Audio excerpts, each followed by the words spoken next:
आज हम पढ़ेंगे वॉइड क्या होते हैं। मैंने आपको एक टर्म समझाया था, पैकिंग फ्रैक्शन। जैसे हमारे पास इस तरह से, समझो ध्यान से, इस तरह से एक यूनिट सेल है और उस यूनिट सेल में कॉर्नर पर, बॉडी में या फेस के सेंटर पर एटम अरेंज किए गए और वो एटम जब अरेंज हुए कॉर्नर पर, फेस पर, बॉडी पर, जहाँ भी, तो उन्होंने पैक्ड कर लिया एरिया। तो ये एरिया जो मैं डार्क दिखा रहा हूँ ये पैकिंग एरिया हो गया। ये हो गया आपका पैकिंग एरिया।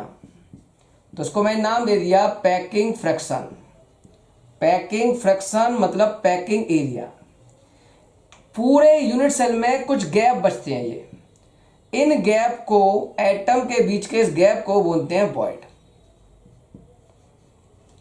जैसे ये 4 स्फीयर टच है, देखो यहाँ, तो यहाँ इनके बीच में एक वॉइड बना हुआ है, एक गैप बना हुआ है जिसको हम वॉइड कहते हैं।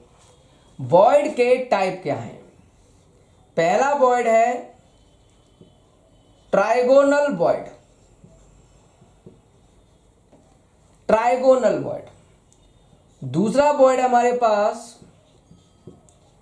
टेट्राहेड्रल वॉइड और तीसरा वॉइड है हमारे पास ऑक्टाहेड्रल वॉइड। तो 3 तरह के वॉइड हम पढ़ते हैं, ट्राइगोनल वॉइड, टेट्राहेड्रल वॉइड और ऑक्टाहेड्रल वॉइड। थोड़ा आइडिया समझते हैं इनके बारे में। तो सबसे पहले हमने बात की, चलो एक एक करके देखते हैं। सबसे पहले हम बात करेंगे ट्राइगोनल वॉइड, फिर हम पढ़ेंगे टेट्राहेड्रल वॉइड और फिर पढ़ेंगे ऑक्टाहेड्रल वॉइड क्या होते हैं। वॉइड मतलब पैकिंग फ्रैक्शन के बीच में, एटम के बीच में जो स्पेस बचता है उसे हम वॉइड कहते हैं। तो सबसे पहले हम बात करते हैं ट्राइगोनल वॉइड की। अब देखो, एक एटम हमारे पास ये रखा है, इसके टच से एक एटम और रखा है बगल में साइड से, ओके, और इन दोनों के ऊपर हमने एक एटम रख रखा है, ये ऊपर रख लो या ये कह लो कि साइड से रखा हुआ है। ऐसा कहना ज़्यादा सही है कि एक लेयर ये है और उसके पीछे एक और लेयर है। जैसे आपने बॉल की एक लेयर ऐसे बना दी, फिर उसके पीछे एक और लेयर बना दी, उसके पीछे एक और लेयर बना दी, इस तरह से रखे हुए हैं ये। तो जब एक के पीछे एक, ऊपर नहीं पीछे लेयर बनी हुई, तो ये पहली लेयर है और ये सेकंड लेयर। तो ये तो हो गई फर्स्ट लेयर और ये उसके पीछे सेकंड लेयर, ओके। और देखो इन एटम के टच से एक गड्ढा बन गया, यहां एक वॉइड बन गया, ये देखो ये वाला। इस वॉइड को हम कहेंगे ट्राइगोनल वॉइड, क्योंकि वो 3 एटम के टच से बन रहा है, तो उसको हमने नाम दिया ट्राइगोनल वॉइड, ओके। अब हम बात करते हैं, दूसरा केस है टेट्राहेड्रल वॉइड। वो कब बनेगा, ध्यान से समझना। हमारे पास सेकेंड केस है टेट्राहेड्रल वॉइड। अब अच्छी तरह समझना कैसे। ये हमारे पास, यहां लिख देता हूं, ये हमारे पास फर्स्ट लेयर, ये हमारे पास उसके पीछे सेकंड लेयर, ये 2 लेयर हैं, फर्स्ट लेयर और सेकंड लेयर। और इन दोनों लेयर के ऊपर ये हमने ऊपर एक एटम रखा है। तो जरा ध्यान से देखो, ये फर्स्ट लेयर में 2 एटम दिखा देता हूं। फर्स्ट लेयर में मैं 2 एटम दिखा देता हूं, एक एटम ये हो गया और एक एटम ये हो गया। ये फर्स्ट लेयर के एटम हो गए, ओके। अब इसके पीछे एक सेकंड लेयर है, सेकंड लेयर, उसका एटम हो गया ये सेकंड लेयर हो गया, ये फर्स्ट लेयर और ये सेकंड लेयर, ओके। और इनके बीच में अभी दिख रहा है ट्राइगोनल वॉइड, दिख रहा है। अब हमने क्या किया, first layer second layer, first layer या सेकंड लेयर। अब इनके बीच में गड्ढा बन गया। अब इनके ऊपर, ऊपर मतलब जैसे ये रखा है इसके ऊपर इस तरह से, जैसे ये पहली लेयर का अरेंजमेंट है, उसके ऊपर ऐसे ऐसे करके हमने रख दिया। तो एक एटम हमने इन तीनों के ऊपर इस वॉइड को ढकते हुए, कवर करते हुए रखा। तो जब ये एटम कवर करते हुए रखा गया तो ये वाला वॉइड पूरी तरह से कवर हो जाएगा। तो अब ये वॉइड कितने एटम के सराउंडिंग से कवर हुआ है?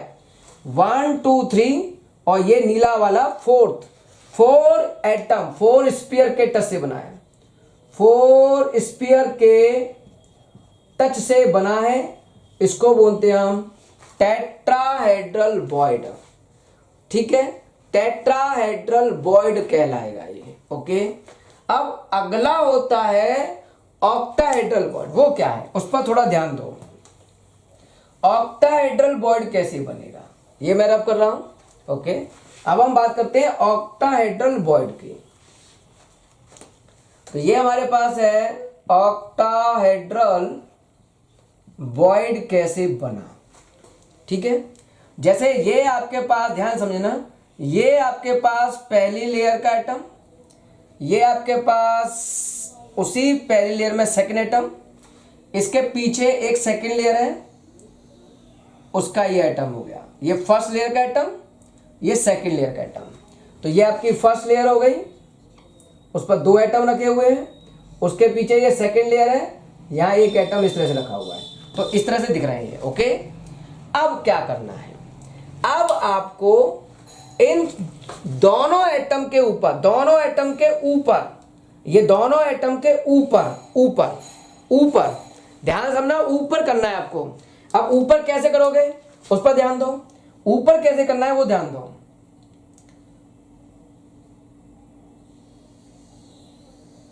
एक एटम और ये दूसरा एटम ऊपर, और ये आपका इधर तीसरा एटम ऊपर रखे हुए हैं, तीनों एटम। तो ये देखो एक गड्ढा बन गया इस जगह पर, ये गड्ढा है इस तरह से, ये पूरा ये वॉइड बना है 6 स्फीयर के टच से, 6 स्फीयर के टच से बना है, इसलिए इसे बोलते हैं ऑक्टाहेड्रल वॉइड। हमें वॉइड समझनी है, वॉइड। तो सबसे पहले हम बात करते हैं 3 प्रकार के वॉइड हम मानते हैं। सबसे पहले चेक करिए आप, केवल अगर हम 1 2 3 का ये वॉइड माने, ये वाला इधर ट्रायगोनल वॉइड, ट्रायगोनल वॉइड। लेकिन ये ट्रायगोनल वॉइड 1 लेयर अरेंज करने पर ही मिल जाता है। तो ये तो हो गया ट्रायगोनल वॉइड। हमको मेन जो वर्ड रखनी है यार वो है टेट्राहेड्रल और ऑक्टाहेड्रल। तो हमको एक्सप्लेन करना है सबसे पहले टेट्राहेड्रल वॉइड। टेट्राहेड्रल वॉइड के बारे में डिटेल में समझना है। टेट्रा का मतलब क्या होता है? 4 स्फीयर टच अगर है तो वो टेट्राहेड्रल वॉइड का एलिमेंट होगा। चेक करते हैं कैसे। हमारे पास ये 4 स्फीयर का टच है, देख लो 4 स्फीयर का टच है, और इससे जो ये वॉइड बना है, इस वॉइड को हम नाम देते हैं टेट्राहेड्रल वॉइड। तो ये टेट्राहेड्रल वॉइड है जिसमें एक एटम ऊपर रख दिया गया है 3 स्फीयर के टच से, 1 2 3 के ऊपर एक और रख दिया। तो ये टेट्राहेड्रल का अरेंजमेंट है। ऐसे समझो एक तरह से 1 2 और ये 3 लेयर थी और उसके ऊपर ऐसे टच कर दिया गया। तो ये जो वॉइड है वो कहलाता है टेट्राहेड्रल वॉइड। 4 स्फीयर टेट्राहेड्रली जब आपस में टच होते हैं तो उसे हम टेट्राहेड्रल वॉइड कहते हैं। तो ये टेट्राहेड्रल वॉइड हो गया। अब टेट्राहेड्रल वॉइड होते कितने वो बाद में देखेंगे हम। अब इसमें आ जाइए, दूसरा टॉपिक है हमारे पास ऑक्टाहेड्रल वॉइड। कौन सा? ऑक्टाहेड्रल। तो अगर हम एटम को देखें तो ऑक्टाहेड्रल वॉइड कैसे दिखेगा? ये हो गया 6 स्फीयर का टच। 6 स्फीयर का टच है, इसको हम नाम दे रहे हैं ऑक्टाहेड्रल, ऑक्टाहेड्रल वॉइड। ऑक्टा का मतलब 8 होना चाहिए, लेकिन यहाँ 6 से मतलब होता है केमिस्ट्री में। ऑक्टा का मतलब यहाँ 6 है। तो सबसे पहले हम बात करते हैं ये ऑक्टाहेड्रल है जहां 6 एटम आपस में अरेंज किए गए हैं। कितने एटम अरेंज किए गए आपस में? 6। देखो 1 2 और ये 3 पहले अरेंज कर दिए, फिर 4 5 और ये 6, ऐसे करके ये जो बॉन्ड बना है इसको हम बोलते हैं ऑक्टाहेड्रल बॉन्ड। ये चेक कर लीजिए, इसमें 6 एटम अरेंज किए गए हैं। ठीक है, पूरा इस तरह से आप कह सकते हो कि किस तरह से होता है। ये हो गया ट्रायगोनल बॉन्ड। सबसे शुरू से हम देखते हैं, ये ट्रायगोनल बॉन्ड है। एक ही लेयर में जो एटम का अरेंजमेंट शो किया गया वो ट्रायगोनल बॉन्ड था।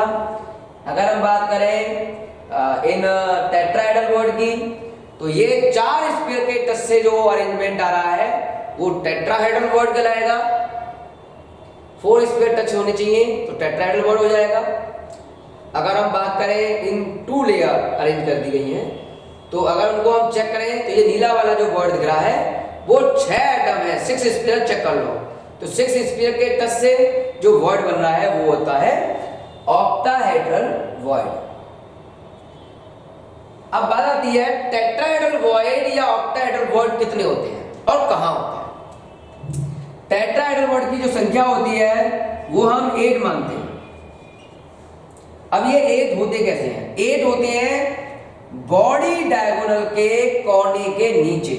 मान लो ये आपका बॉडी डायगोनल है, यहां से ऐसे करके समझो ये वाला एक बॉडी डायगोनल, ये एक बॉडी डायगोनल है, ये कॉर्नर एटम है, ये कॉर्नर एटम है और कोने के जस्ट नीचे ये टेट्राहेड्रल बॉन्ड बना। ये पूरा डायगोनल है, ये है आपका diagonal, body diagonal. Body diagonal होती है टोटल 4 और एक बॉडी डायगोनल एटम होते हैं 2 टेट्राहेड्रल बॉन्ड। तो कितने टेट्राहेड्रल बॉन्ड हुए? 8। तो इस तरह से कॉर्नर के नीचे एक डायगोनल पर, एक बॉडी डायगोनल पर 2 टेट्राहेड्रल बॉन्ड होते हैं। तो टोटल लाके 8 मतलब 8 टेट्राहेड्रल बॉन्ड माने जाते हैं। ऐसा माना जाता है कि tetrahedral bond is the 2 times of octahedral bond. Tetrahedral bond is equal to 2 times of number of sphere packed. जो स्फीयर पैक्ड है उनकी संख्या का 2 गुना हम मानते हैं टेट्राहेड्रल बॉन्ड। अगर हम एक्सप्लेन करें ऑक्टाहेड्रल बॉन्ड को, किसको? ऑक्टाहेड्रल बॉन्ड को एक्सप्लेन करना चाहें तो वो अरेंजमेंट कैसे आएगा? तो ये हम कहते हैं टेट्राहेड्रल बॉन्ड संख्या में कितने होते हैं? हाँ भाई, कितने होते हैं? 8 होते हैं। कहां होते हैं? ये होते हैं बॉडी डायगोनल पर, बॉडी डायगोनल पर माने जाते हैं। अगर हम बात करें ऑक्टाहेड्रल बॉन्ड की, तो इनकी संख्या होती है ऑक्टाहेड्रल बॉन्ड की 4, मतलब टेट्राहेड्रल बॉन्ड के आधे। अब ये होते कहां हैं, कहां पाए जाते हैं? अगर ये एक्सप्लेन करना चाहें तो देखो भाई, ये पाए जाते हैं एज और बॉडी में। कहां पाए जाते हैं? एज और बॉडी में। अच्छा, एज का कंस्टिट्यूट 1/4, एज के एटम 12, बॉडी का कंस्टिट्यूट 1/1 बताया था और बॉडी का एटम 1, तो 3 + 1 = 4। तो एज और बॉडी पर पाए जाते हैं, इसलिए ये संख्या में 4 माने गए हैं। टेट्राहेड्रल बॉन्ड 8 होते हैं, मतलब 2 गुने होते हैं, 2 टाइम्स होते हैं ऑक्टाहेड्रल बॉन्ड के, 2 टाइम्स माने जाते हैं। हम यहां पढ़ रहे हैं, ध्यान रखना, टेट्राहेड्रल बॉन्ड की संख्या 2 टाइम्स होती है ऑक्टाहेड्रल बॉन्ड से। टेट्राहेड्रल बॉन्ड की संख्या 2 टाइम्स होती है ऑक्टाहेड्रल बॉन्ड से। पहला पॉइंट, ऑक्टाहेड्रल बॉन्ड इक्वल होते हैं number of sphere touch, number of sphere touch in 3 dimensional structure. Okay, पहला पॉइंट ये ध्यान रखना है। अब तीसरा केस, बॉडी सेंटर क्यूबिक के अंदर, बॉडी सेंटर क्यूबिक के अंदर ऑक्टाहेड्रल बॉन्ड की संख्या 6 होती है और टेट्राहेड्रल बॉन्ड होते हैं उसके 2 गुने, मतलब 12 बॉडी सेंटर क्यूबिक में। HCP structure, hexagonal close packing structure में ऑक्टाहेड्रल बॉन्ड होते हैं 6, ठीक है, और टेट्राहेड्रल बॉन्ड होते हैं 12। तो देखो इन दोनों में सेम कहानी है, बॉडी सेंटर क्यूबिक में और SCP में। ओके, CCP और FCC इन दोनों के अंदर ऑक्टाहेड्रल बॉन्ड की संख्या होती है 4 और टेट्राहेड्रल बॉन्ड से 2 गुने मतलब 8। ये संख्या आप डायरेक्ट लर्न कर लो। इसके भी कंसेप्ट होते हैं कि कैसे होंगे, लेकिन वो इतना 3D होता है कि उसको समझा पाना थोड़ा मुश्किल होता है। नहीं मानोगे तो उसको भी समझाएंगे। अभी केवल इतना ध्यान रखो कि इतनी इतनी संख्या आपके इन केसों में होती है।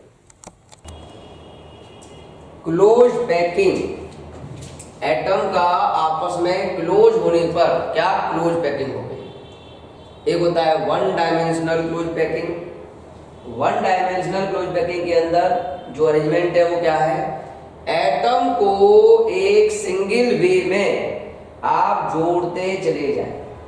एटम को आप एक सिंगल वे में जोड़ते चले जाएं, तो अगर हम इसको सेंट्रल एटम मान लें तो 2 कोऑर्डिनेशन नंबर आपके होंगे। इसको सेंट्रल एटम मान लें तो ये 2 कोऑर्डिनेशन नंबर हो जाएंगे। तो वन डायमेंशनल अरेंजमेंट के अंदर कोऑर्डिनेशन नंबर 2 माना जाता है। कितना माना जाता है, कोऑर्डिनेशन नंबर 2। किसी भी वन डायमेंशनल क्लोज पैकिंग के अंदर कोऑर्डिनेशन नंबर 2 मान लिया जाता है। तो ये तो हो गया वन डायमेंशनल का मतलब। अब बात आती है इसमें वन डायमेंशनल के बाद 2 डायमेंशनल की। 2 डायमेंशनल अरेंजमेंट में 2 प्रकार की क्लोज पैकिंग होती है 2 डायमेंशन में, स्क्वायर क्लोज पैकिंग और hexagonal close packing. Square close packing और हेक्सागोनल। जो स्क्वायर क्लोज पैकिंग है उसमें कोऑर्डिनेशन नंबर 4 मानते हैं और हेक्सागोनल क्लोज पैकिंग में कोऑर्डिनेशन नंबर 6, 2 डायमेंशन है। अब बात आती है ये 2 डायमेंशन का अरेंजमेंट दिखेगा कैसे। वन डायमेंशन समझ में आ गया, एक ही रो में जोड़े गए हैं। 2 डायमेंशन अरेंजमेंट में हम 2 प्रकार का अरेंजमेंट चेक करेंगे। वो अरेंजमेंट क्या होगा उस पर थोड़ा ध्यान लगाओ। 2 डायमेंशनल अरेंजमेंट की बात कर रहे हैं। पहला है स्क्वायर क्लोज पैकिंग। इसमें सभी एटम एक लीनियर फॉर्म में अरेंज किए गए। फिर दूसरी रो भी लीनियर फॉर्म, ऊपर नहीं है, साइड से रखी हुई है, लेकिन एक रेगुलर पैटर्न में अरेंज होनी चाहिए। तो यहां से हम चेक करेंगे तो इस तरह से एक सेंट्रल एटम के चारों तरफ, एक सेंट्रल एटम के चारों तरफ, ये सेंट्रल एटम हो गया 1 2 3 4, 4 इस पे टच होंगे तो कोऑर्डिनेशन नंबर हम 4 मानेंगे। तो कोऑर्डिनेशन नंबर आ गया इसका 4। स्क्वायर क्लोज पैकिंग के अंदर सारे एटम एक लीनियर पैटर्न में जोड़ दिए गए रेगुलर वे में, तो आपको कोऑर्डिनेशन नंबर 4 आएगा। एक एटम के चारों तरफ 4 एटम लिंक मान लिए जाएंगे, तो इसे हम बोल देंगे कोऑर्डिनेशन नंबर 4। दूसरा होता है आपका 2 डायमेंशन में हेक्सागोनल क्लोज पैकिंग। कौन सी, हेक्सागोनल क्लोज पैकिंग। अब हेक्सागोनल क्लोज पैकिंग का अरेंजमेंट क्या है वो थोड़ा ध्यान से सुन लीजिए। हेक्सागोनल क्लोज पैकिंग के अंदर एटम रेगुलर नहीं होंगे, ये एटम रेगुलर नहीं है। एक लेयर, फिर इन दोनों को टच करके सेकंड लेयर, फिर इन दोनों को टच करके थर्ड लेयर, इस तरह से होना चाहिए। और एक सेंट्रल एटम के चारों तरफ, ये सेंट्रल एटम हो गया 1 2 3 4 5 6, गड़बड़ हो गया, ये 6। इस तरह से सेंट्रल एटम माने जाएंगे, तो कोऑर्डिनेशन नंबर माना जाएगा इसका 6। तो इस तरह से 1 डायमेंशनल, 2 डायमेंशनल और 3 डायमेंशनल अरेंजमेंट देखने को मिलता है हमारे पास। अब हम पढ़ेंगे HCP या CCP बनाते समय लेयरिंग क्या रखी जाए। मान लो आपके पास ये है first layer, layer 1। Okay, layer 1 हमने अरेंज कर ली, उस लेयर 1 के एटम हमने रख लिए। उसके ऊपर हम लिखेंगे लेयर B। इसके ऊपर हमने एटम रखे तो उसको हमने बोला लेयर 2। साइड में नहीं है, इसके ऊपर, जैसे ये एटम है उसके ऊपर। ओके, लेयर 1 रख दी, फिर लेयर 2। जब लेयर 1 के ऊपर लेयर 2 रखते हैं तो दो तरह के वॉइड बनते हैं। लेयर 2 रखते ही 1 के ऊपर लेयर 2 रखते ही दो तरह के वॉइड बनेंगे, टेट्राहेड्रल वॉइड और ऑक्टाहेड्रल वॉइड। दो तरह के वॉइड बनना शुरू हो जाएंगे। अब बात आती है लेयर 3 के एटम को कहां रखें, मतलब 2 के ऊपर हमें रखना है लेयर 3। तो 2 के ऊपर जब 3 रखोगे, 2 के ऊपर जब 3 रखोगे, थर्ड लेयर रखोगे, तो प्रॉब्लम आएगी कि थर्ड एटम किसके ऊपर रखे जाए, टेट्राहेड्रल बॉन्ड के ऊपर या ऑक्टाहेड्रल बॉन्ड के ऊपर। तो ध्यान रखना, अगर आपने एटम टेट्राहेड्रल बॉन्ड में रखा तो क्या होगा, और अगर आपने ऑक्टाहेड्रल बॉन्ड के ऊपर रखा तो क्या होगा। तो थर्ड एटम अगर आपने टेट्राहेड्रल बॉन्ड के ऊपर रखा तो स्ट्रक्चर बनेगा HCP। अगर आपने टेट्राहेड्रल बॉन्ड को कवर ना करके थर्ड एटम को रखा ऑक्टाहेड्रल बॉन्ड पर तो बनेगा CCP। ये पॉइंट ध्यान रखना है। सेकेंड लेयर में दो तरह के बॉन्ड बनेंगे, टेट्राहेड्रल बॉन्ड और ऑक्टाहेड्रल बॉन्ड। अगर थर्ड लेयर का एटम टेट्राहेड्रल बॉन्ड पर रखा, कवर करते हुए रखा, तो बनता है SCP। और अगर आपने एटम ऑक्टाहेड्रल बॉन्ड को कवर करते हुए रखा तो फाइनली बनेगा CCP structure. Hexagonal close packing, 3 dimensional arrangement समझना है। 3 डायमेंशनल अरेंजमेंट 3D में समझना है, और वो भी SCP, हेक्सागोनल क्लोज पैकिंग। देखो ये 1 डायमेंशनल अरेंजमेंट में मैं शो कर रहा हूं। पहले इसमें आपने एटम की फर्स्ट लेयर अरेंज की, तो ये लेयर हो गई आपकी E, फर्स्ट लेयर। ये इस तरह से फर्स्ट लेयर हो गई एटम की। फिर आपने सेकेंड लेयर अरेंज की उसके ऊपर, द B लेयर, तो ये सेकेंड लेयर हो गई आपकी B, ठीक है, B लेयर। उसके बाद आपने थर्ड लेयर अरेंज की C, तो ये हो गई थर्ड लेयर C। और इसमें ये बताया जा रहा है कि ये फर्स्ट लेयर, ये सेकेंड लेयर और ये थर्ड लेयर। थर्ड लेयर के जो एटम है वो डायरेक्टली, जैसे ये सेकेंड लेयर का एटम इस तरह से वॉइड में है, तो फर्स्ट लेयर के जस्ट ऊपर होता है थर्ड। अगर हम लेयरों को दबाएं तो थर्ड लेयर फर्स्ट लेयर के जस्ट वर्टिकल एबव आती है, मतलब थर्ड लेयर जो होगी वो जस्ट वर्टिकल एबव होगी फर्स्ट लेयर के। तो उसे हम AB टाइप का अरेंजमेंट हम बोल सकते हैं SCP को। AB टाइप का अरेंजमेंट हम बोल सकते हैं SCP में।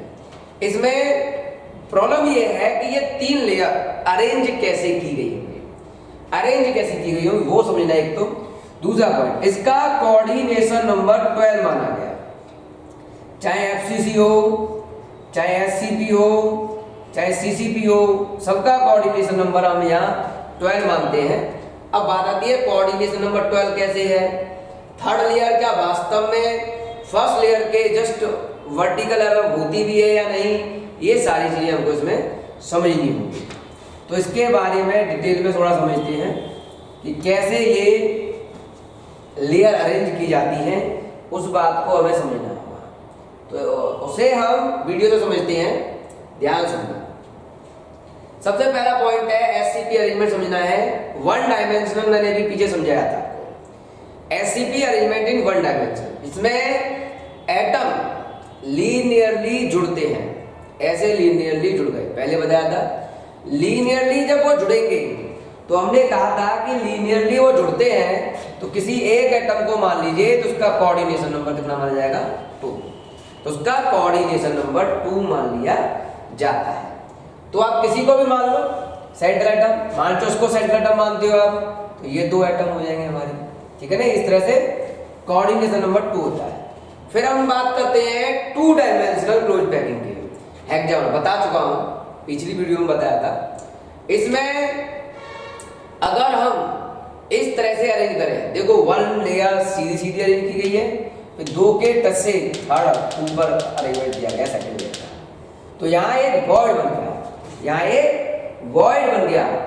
इस वॉइड को क्या कह सकते हैं, इस वॉइड को कह क्या सकते हैं, वो हमको एक लाइन समझनी है कि इस वॉइड को क्या कहेंगे। जब 3 एटम टच करके एक बॉन्ड बनाए इस तरह से, तो इस बॉन्ड को हम ट्राइगोनल बॉन्ड बोलते हैं। क्या नाम देते हैं? Trigonal bond. इस तरह से इस बॉन्ड को हम नाम देते हैं ट्राइगोनल बॉन्ड। अब बात करते हैं हम, 2 लेयर अरेंज कर दिया आपने, ये एक के ऊपर एक नहीं है, 2 डायमेंशन पढ़ रहे हो आप, लेयर की फॉर्म में बिछाई गई है। तो इस तरह से अरेंज करोगे, एक से ज्यादा लेयर अरेंज कर दिए हम, तो ये ट्राइगोनल बॉन्ड बन जाएंगे। क्या बन जाएंगे? Trigonal bond. इन अरेंजमेंट के अंदर अगर हम 2 डायमेंशनल अरेंजमेंट की बात कर रहे हैं, इस तरह से है, ऊपर नहीं है ये एक दूसरे के, तो उसमें एक सेंट्रल एटम के चारों तरफ 1 2 3 4 5 6 का अरेंजमेंट शो किया जाता है। इसे हम बोलते हैं कोऑर्डिनेशन नंबर 6। ये हो गया आपका 2 डायमेंशन के लिए। अब बात आती है, हमें समझना था यहाँ 3 डायमेंशनल अरेंजमेंट। क्या समझना था?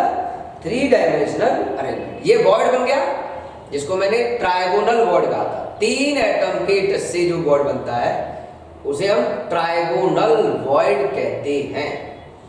अब बात करते हैं हेक्सागोनल क्लोज पैकिंग 3 डायमेंशन, जो भी हमने समझी। इसमें समझना जरूरी है, एक लेयर बिछा दी गई पहले उनके 3 एटम के ऊपर, जरा ध्यान दो, उनके 3 एटम के ऊपर। जैसे ये लेयर है आपकी फर्स्ट लेयर आपने शो कर दी, हेक्सागोनल क्लोज पैकिंग की ये फर्स्ट लेयर हमने रखी है। अब इनके ऊपर रखना है हमको, तो देखो ये 1 2 3 एटम है, 1 2 3 एटम है, तो इसके इस जगह पर जो बॉन्ड था उस जगह पर हम एक और एटम शो करेंगे। तो हमने सेकंड लेयर में ये एटम उसके ऊपर रखना शुरू कर दिया। 3 के ऊपर एक, जैसे आपके ये 3 इस तरह से थे, इसके ऊपर एक इस तरह से आपने रख दिए, 2 लेयर हो गई। अब सेकंड लेयर के बाद उसके ऊपर हम रखेंगे ऐसे ही थर्ड लेयर। कौन सी लेयर अरेंज करेंगे? Third layer. तो थर्ड लेयर कैसे अरेंज होगी वो हमको समझना होगा, ठीक है। इस तरह से ये बन रहा है आपके पास। तो देखो इसमें सोचो इस बात को कि 4 स्फीयर टच हैं, एक एटम से 4 स्फीयर टच हैं, एक एटम से 4 स्फीयर टच है। देखो एक एटम से 4 स्फीयर टच हैं, पहले 3 ये हो गए, एक ये हो गया। जैसे हमने 1 2 3 और एक उसके ऊपर रख दिया, तो जो वॉइड है ये, इसको हम नाम देते हैं टेट्राहेड्रल वॉइड। क्या नाम देते हैं? Tetrahedral void. डिटेल में बाद में बात करेंगे एक बार। टेट्राहेड्रल वॉइड, तो ये आपका टेट्राहेड्रल वॉइड बन गया। 4 स्फीयर के टच से जो बॉर्ड बनता है उसे हम टेट्राहेड्रल बॉर्ड बोलते हैं। इस तरह से ये जो पिंक कलर का बॉर्ड दिख रहा है वो एक टेट्राहेड्रल बॉर्ड माना जाता है। अब 2 लेयर आपने अरेंज कर दी तो टेट्राहेड्रल बॉर्ड बन गया। ये टेट्राहेड्रल बॉर्ड दिखा रहा है वो, और 6 स्फीयर टच होते हैं। कितने स्फीयर टच होते हैं? 6 स्फीयर। तो इस बॉर्ड को नाम देते हैं हम ऑक्टाहेड्रल बॉर्ड। कौन सा? Octahedral bond. 6 स्फीयर के टच से जो बनेगा। 2 लेयर से ही हमने 2 तरह के बॉर्ड आपको दिखा दिए। अब हमने उसके ऊपर थर्ड लेयर अरेंज की। इसके ऊपर थर्ड लेयर अरेंज कर दी। तो थर्ड लेयर जब अरेंज हो गई तो ये फर्स्ट लेयर ए, ये सेकंड लेयर बी, और ये थर्ड लेयर सी, और ये फोर्थ लेयर हो जाएगी आपकी फिर दोबारा से ए। तो इस तरह से आपको चेक करना है कि ये ए बी टाइप का जो अरेंजमेंट है वो कैसे हो गया। तो हेक्सागोनल क्लोज पैकिंग एक तरह का ए बी टाइप का अरेंजमेंट होता है। इसमें कोऑर्डिनेशन नंबर 12 माने जाते हैं। कितने माने जाते हैं? Coordination number 12। अब कोऑर्डिनेशन नंबर 12 कैसे होंगे वो हमको समझना है। तो कोऑर्डिनेशन नंबर 12 में एक सेंट्रल एटम ग्रीन के चारों तरफ, एक सेंट्रल एटम चारों तरफ, देखो 4 हो गए, 4 पीछे होंगे, 8 हो गए, और ये 9 और 10 11 12। टोटल कोऑर्डिनेशन नंबर 12 माना जाता है। एक सेंट्रल एटम के चारों तरफ टोटल कोऑर्डिनेशन नंबर 12 माना जाता है। अब इसमें सबसे बड़ी प्रॉब्लम ये है, हमको एक छोटी सी बात समझनी है इसमें कि ये जो अरेंजमेंट हमने शो किया है ये जो अरेंजमेंट हमने शो किया है, इसमें क्या वास्तव में थर्ड लेयर फर्स्ट लेयर के ऊपर कनेक्ट थी? तो उसको एक बार और क्लियर करने के लिए हम समझा रहे हैं एससीपी को ही कि क्या वास्तव में third layer just vertical above थी फर्स्ट लेयर के। उसको समझने के लिए क्या अरेंजमेंट करेंगे। एससीपी चल रहा है 3 डायमेंशनल में, 3 डायमेंशनल अरेंजमेंट में एससीपी का अरेंजमेंट की बात कर रहा हूं। ये मेरे पास एक एटम, उनके 3 एटम को टच करते हुए मैंने बताया था 1 2 3 के ऊपर एक और फिर उसके ऊपर एक और, इसके ग्रीन के ऊपर ग्रीन, 3 लेयर का अरेंजमेंट हमने शो किया।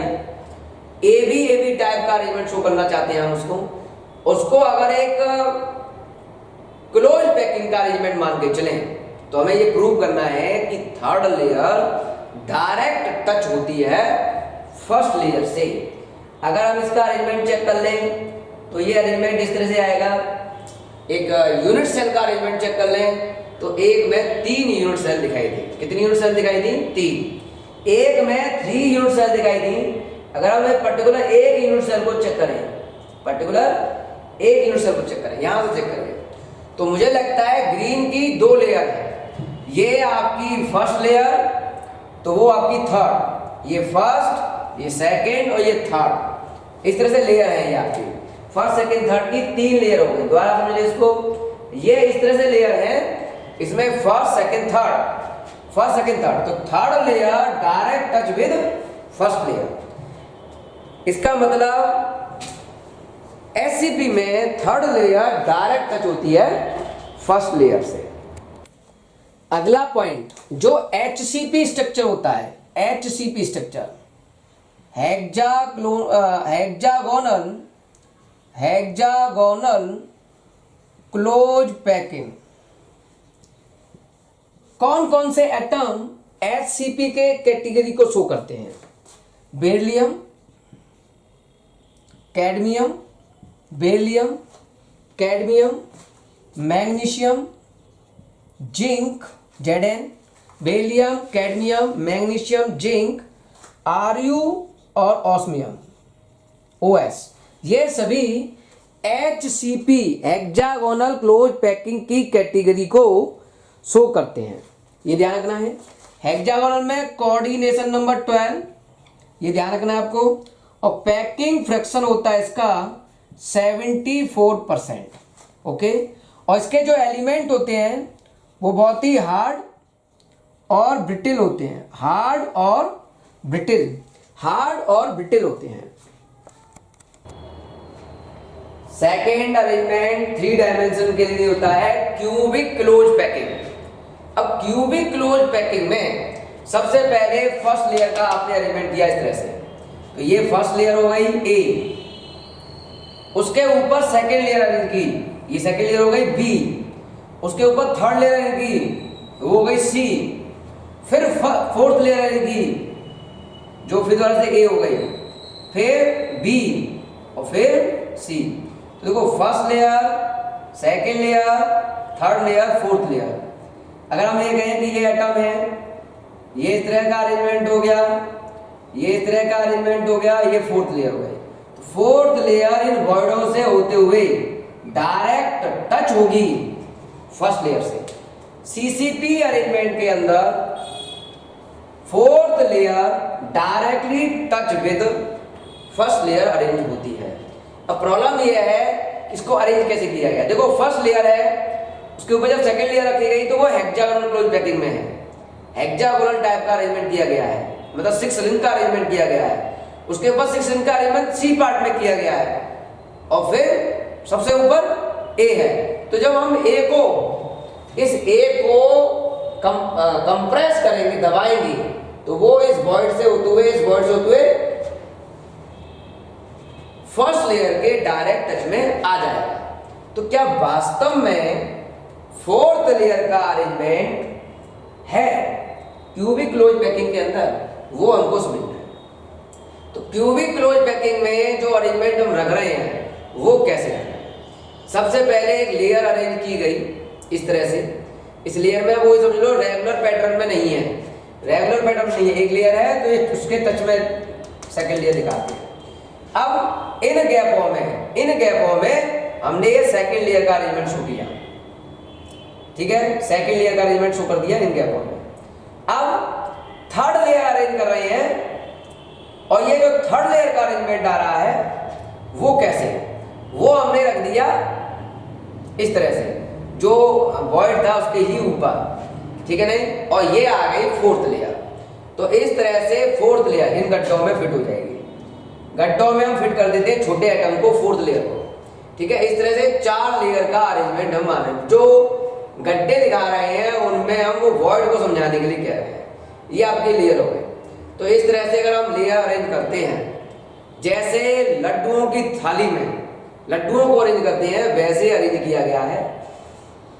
जो भी गैप बनते हैं 3 एटम के, यहाँ 3 एटम का गैप बना है, उसके बीच में हमने एटम अरेंज कर दिया। तो देखो ये तो वॉइड को समझाने के लिए है, ये फोर्थ लेयर आ गई, ये फोर्थ लेयर का अरेंजमेंट आ गया। तो इस तरह से 4 लेयर का अरेंजमेंट किया गया। दोबारा समझते हैं इस पूरे टॉपिक को एक बार और दोबारा से। सबसे पहले फोर्थ लेयर का अरेंजमेंट आया, 1 लेयर का अरेंजमेंट आया, रेगुलर पैटर्न में नहीं है। बड़े स्फीयर आपके एटम माने जाएंगे और ये छोटे आ रहे हैं, ये वॉइड को फिल करने के लिए समझाया जा रहा है कि भाई ये वॉइड है, ये आपका वॉइड है। कौन सा वॉइड है? 1 2 3 टेट्राहेड्रल वॉइड, ठीक है। अब इस टेट्राहेड्रल वॉइड को कवर करने के लिए सेकंड लेयर लाएगी। ये सेकंड लेयर नहीं है, ये तो वैसे समझा दिया हमने। ये सेकंड लेयर का एलिमेंट आया जो इस वॉइड को ढकेगा, ठीक है। उस वॉइड को ढकने के लिए हमने सेकंड लेयर लगाया। अब फिर इनके कौन से वॉइड बने हैं वो हम समझे। देखो 3 एटम का 1 2 3 एटम का ये वॉइड है, तो इस वॉइड को हमने भर दिया। 1 2 3 एटम का ये वॉइड है वो भर दिया, 1 2 3 एटम का वॉइड है वो भर दिया। अब ये थर्ड लेयर आई, इन वॉइडों के ऊपर रखे जाएंगे, इन वॉइडों के ऊपर रखे जाएंगे। देखो हमने ऊपर रखी, ठीक है नहीं। अब इन तीनों के उससे एक वॉइड बना। अब इस वॉइड को अरेंज कर देंगे हम पहले। ये देखो एक वॉइड बना 1 2 3 का वॉइड, ये भी वॉइड है, यहां हमने अरेंज कर दिया। अब इस वॉइड को ढकने के लिए फोर्थ लेयर आ गई, इस वॉइड को ढकने के लिए ये फोर्थ लेयर है। इस तरह से आप सीसीपी में 4 लेयर रखते हैं। 4 लेयर इस तरह से अरेंज करते हैं हम सीसीपी पैटर्न के अंदर। तो ये आपका सीसीपी पैटर्न का अरेंजमेंट है, जिसमें अगर हम हटाते जाएं तो देखो ये फोर्थ लेयर हट गई, ठीक है नहीं। फोर्थ लेयर का अरेंजमेंट हमने हटा दिया। अगर इस पूरे अरेंजमेंट को चेक करें तो क्या अरेंजमेंट है, ये पूरी थर्ड लेयर हट गई आपकी।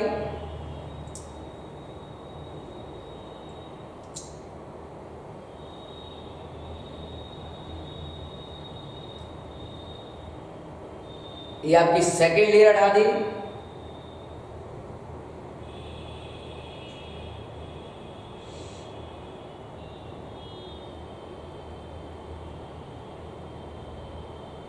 ये आपकी सेकेंड लेयर खत्म हो गई यहां से, ब्लू वाली, और ये थी फर्स्ट लेयर। तो इस तरह से ये लेयर का जो अरेंजमेंट है, किस लेयर पर कौन सा अरेंजमेंट रखा गया सीसीपी में, वो हमने समझाया, ठीक है नहीं।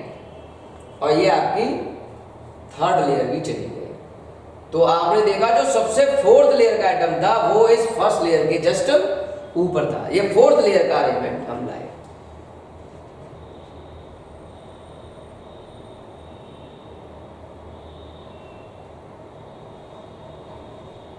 तो देखो ये हो गई फर्स्ट लेयर, ये हो गई सेकेंड लेयर। हम इसको कर रहे हैं कि फोर्थ लेयर डायरेक्ट टच होती है, ग्रीन से ग्रीन टच होगा, ये आपको चेक करना है, ठीक है नहीं। ग्रीन से ग्रीन टच होगा, इसके जस्ट नीचे है ग्रीन, इसके जस्ट नीचे है ग्रीन, और इसी के जस्ट ऊपर रख दिया ये ग्रीन। तो ये फोर्थ है और इसके जस्ट नीचे, मतलब सबसे नीचे की तरफ वो फर्स्ट लेयर थी। तो डायरेक्ट टच विद फर्स्ट, ये फोर्थ हो गई।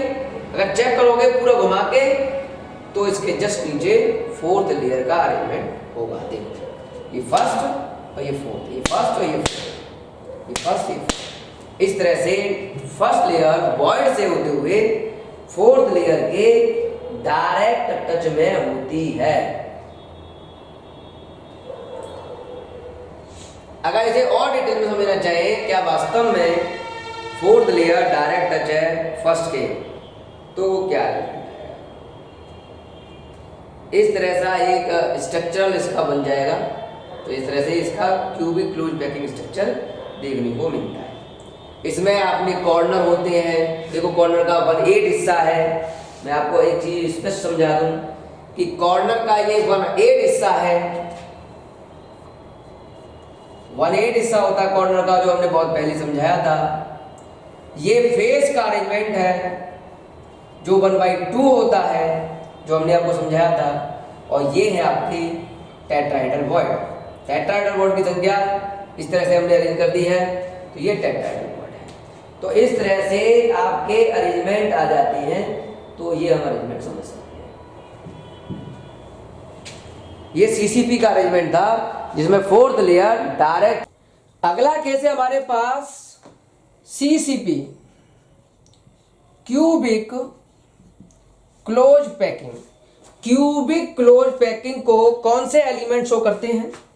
आयरन है, निकिल है, आयरन निकिल, लर्न करने, silver, iron nickel silver, copper gold, copper gold platinum, copper gold platinum. इसके बाद स्कैंडियम है, Y, scandium Y, LaTi, La, titanium Ti और हार्नियम HF। ये सारे एग्जाम्पल, ये सारे एलिमेंट क्यूबिक क्लोज पैकिंग को फॉलो करते हैं। इसमें कोऑर्डिनेशन नंबर 12 होता है, कोऑर्डिनेशन नंबर 12 होता है और पैकिंग फ्रैक्शन 74%। ओके। इसके अलावा जिरकोनियम भी इसके कैटेगरी में आता है, zirconium Zr। Okay. Coordination number 12, packing fraction 74%।